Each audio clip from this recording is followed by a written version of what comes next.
Есть телефон или планшет на андроиде? Прими участие в бета-тестировании официального бесплатного приложения от Вспышки. Ничего сложного, заходи на Вспышка Клаб, устанавливай приложение и помоги нам стать лучше.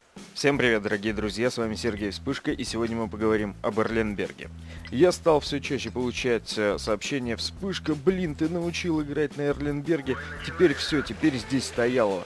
Раньше мы тут ехали, здесь была драка, там была драка, везде была драка, а теперь вот каждый разъехался по своей половине, и теперь стояло». Ну что ж, это хорошо. Это хорошо, что вы научились выбирать сильную сторону и использовать ее. А теперь давайте научимся, какое должно быть следующее движение. Тем самым мы, так сказать, искусственно пройдем тот путь, который проходит всякий раз опытный игрок, когда он сталкивается с постоянно повторяющейся ситуацией на карте. Он вначале решает первостепенную задачу. Вот сейчас мы решим задачу отстрела тех парней, которые уверены, что они на своих танках успеют прорваться к первой-второй линии. А после того, как будет решена первостепенная задача, мы перейдем ко второй фазе. Про вторую фазу я не рассказывал, потому что не было необходимости, не складывалась такая ситуация решения второй фазы Эрленберга, когда каждый занял свою половину. А теперь имеет смысл.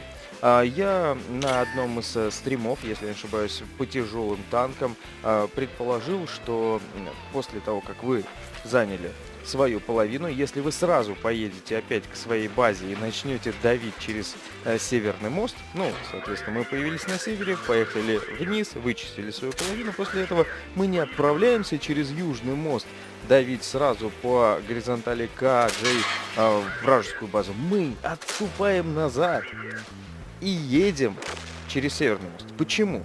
Потому что, смотрите, здесь организуется следующее движение. Вначале масса движется вниз, а с нижней базы, соответственно, наверх. После этого становится понятно, что есть опасность у баз здесь встретить какого-нибудь противника. В таком случае часть игроков начнет возвращаться. Часть, конечно, там будет так и стоять. Вот, к примеру, вот у нас 1, 2, 3, 4, 5, 6, 7. 7 машин, половина команды фактически, она находится рядом с северной базой. У противника тоже 7 машин примерно будет находиться рядом с северной базой. Но у врага есть ряд ошибшихся парней, которых мы уже минусанули. Фактически уже минус 5 машин. Если предположить, что 7 машин находится здесь, то остаток, 1, 2, 3, ну мы их уже видим. И стоит нам убить 3, организовавшись в небольшую группу, либо просто благодаря своим хорошим действиям, ну, мы постарались там, нашли возможность убить противника, то в следующий момент мы имеем возможность подъехать к горе противника. Наша задача преодолеть вот это пространство. Мы можем попробовать его с центра преодолеть, но это очень опасно. Я пробовал. Не очень получается хорошо, то есть эффект меня не радует. 50% случаев атаки в центр, там может тоже поджаться какой-нибудь парень, и вам просто не удастся пройти дальше. А вот если вернуться к своей базе и попробовать давануть в обратную сторону, может получиться. Если ваша команда настолько глупа, ну, попались такие союзнички, которые вот как у противника в этот раз АМХ-50Б, ну, несколько танков поехали и слились. Конечно, фланг будет ослаблен. И, быть может, вы не сможете поехать в обратную сторону в атаку. Как вы видите, противник сейчас еще и упарывается, но это на самом деле просто классическое представление всех ошибок, которые можно сделать на этой карте. Ошибка номер 1 – переехать мост и атаковать вначале, потерять здесь 4 машины. Ошибка номер 2 – упороться во вражеские непосредственно моста и попробовать давануть базу. Как вы видите, здесь уже 3 мертвы. Иса 7 сейчас мы убьем, и фактически половина команды у противника упоролась. Я не говорю, что я здесь очень хорошо сыграл. Я вам показываю схему, по которой надо играть на карте Эрленберг вот в современной мете, в современном рандоме. Если раньше можно было перевалиться сразу через мост и подраться, здесь на холмах были примерно равные драки, ну, выяснили опытным путем, что проигрывает чаще всего команда эти драки, и ехать туда не имеет никакого смысла, потому что вывалиться на тебя может фактически 15 танков. Если у противника никто не поехал, то на тебя, на другую сторону, то на тебя реально вывалится 15 танков. Ну и смысл подставляться настолько жестко рисковать. Никакого абсолютно.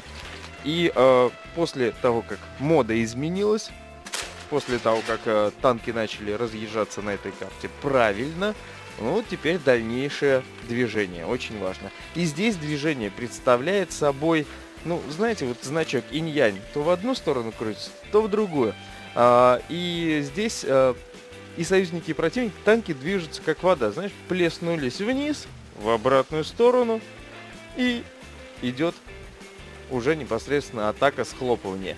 Если бы больше танков противника вели себя рационально, то нам надо было бы очистить вот эту зону в начале, постараться с верхнего респа действия, после этого перемещаться по краю, поджиматься сюда, выбивать внизу и подниматься наверх после этого. Я же сейчас действую уже достаточно агрессивно, понимаю, что в принципе это последний противник и имеет смысл как-то ему по гусеницам отработать. Ну, не получилось, но остальные выстрелы мы ему в бортину отработаем, и это уж точно у нас получится.